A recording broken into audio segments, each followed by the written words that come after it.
అమరావతిలో ఊపందుకున్న పనులండి జనవరి నాటికే పూర్తి కాబోతున్న ఐకానిక్ భవనం అని ఒక అప్డేట్ ఇచ్చారు. మనం ఇప్పుడు దాంట్లో పూర్తి విశేషాలు తెలుసుకుందాం.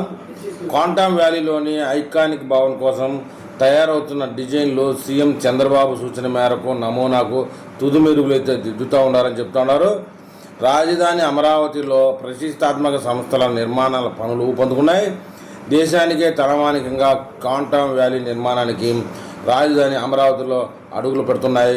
4,000 కోట్లతో చేపట్టనున్న ఈ ప్రాజెక్టు కోసం ఉద్దండరాయనపాలెం, లింగాయపాలెం మధ్య సీడ్ యాక్సెస్ రోడ్డు పక్కన ఇప్పటికే ప్రభుత్వం 50 ఎకరాలు కేటాయించింది.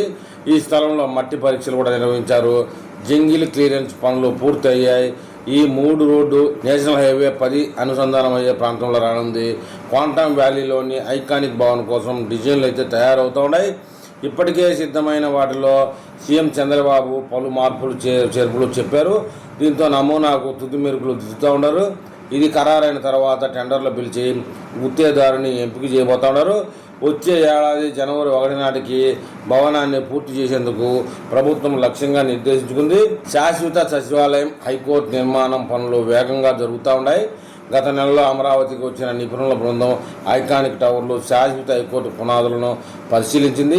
వారి సూచనల మేరకు ముందుకు సాగిపోతూ ఉన్నాయి. 16 mm కంటే తక్కువ పరిణామంలో ఉన్న రాడ్లను శుభ్రం చేసి వినియోగించాలని చెప్పారు. పాడైన 5 రాడ్లకు 1 అదనంగా వేసి బలోపేతం చేసి పనులు తిరిగి ప్రారంభించారు. టవర్ల పార్కింగ్ ప్రాంతంలో ఇంకా పునాదుల కోసం తవ్వని చోట్ల పునాదులు లోతు పెంచుతూ ఉన్నారు. శాశ్వత హైకోర్టు నిర్మాణం ఓవైపు కాంక్రీట్ వేయకుండా ఉన్న ఇనుప రాడ్లు బాగా దెబ్బతిన్నాయి. కాంక్రీట్ వేసే సమయానికి పనులైతే నిలిచిపోయాయి. మట్టిలో కూరుకుపోయి వీటిని తొలగిస్తూ ఉన్నారు. వీటి స్థానంలోనే కొత్తవి వేయాలన్న ఐఐటి బృందం సూచనల మేరకు మార్చుతూ ఉన్నారు. అమరావతిలో పెట్టుబడులు, అనుమతులు మంజూరులో ఎక్కడా జాప్యం ఉండదని, ఉంటే నేరుగా తనను సంప్రదించాలని ముఖ్యమంత్రి చంద్రబాబు నాయుడు గారు వ్యాఖ్యానం చేశారండి. రాజధాని అమరావతిలో ప్రైవేటు ప్రభుత్వ సంస్థల నిర్మాణాలపై సచివాలయంలో ఆయన కీలక సమావేశం చేశారు. రాజధానిలో స్థలాలు పొందిన వాళ్ళు నిర్దేశించిన సమయంలో నిర్మాణాలు మొదలుపెట్టి పూర్తి చేయాల్సిందేనని తెలియజెప్పారు. ఏ సందర్భంలోనూ ఏ కారణంతోనూ జాప్యాన్ని అంగీకరించే లేదని తెలిపారు.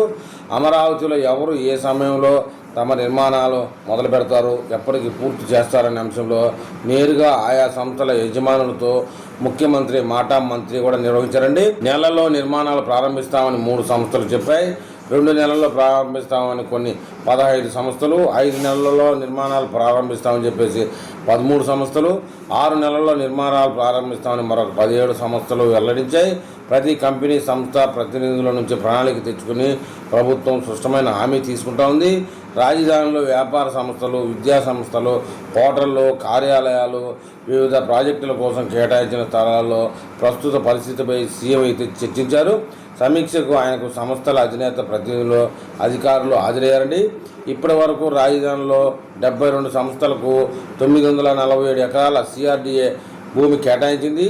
స్థలాలు పొందిన వారిలో స్కూళ్ళు, బ్యాంకులు, యూనివర్సిటీలు, హోటళ్ళు, హెల్త్ కేర్ సంస్థలు, ప్రభుత్వ కార్యాలయాలు, మత సంస్థలు, ఐటీ టెక్ పార్కులు కూడా ఉన్నాయి. మొత్తం మీద ఏదైనా ఒకసారి అమరావతికి పోయి చూసినట్టయితే ఇది అర్థమవుతుందండి. అమరావతిలో పనులు వేలాది కార్మికులతో, వందలాది యంత్రాలతో పనులు అయితే జరుగుతూ ఉన్నాయి. మరి ఈ విషయమై అమరావతి వాసులు, లోకల్గా ఉండేవాళ్ళు ఏమని కామెంట్ చేస్తారో చూద్దాం.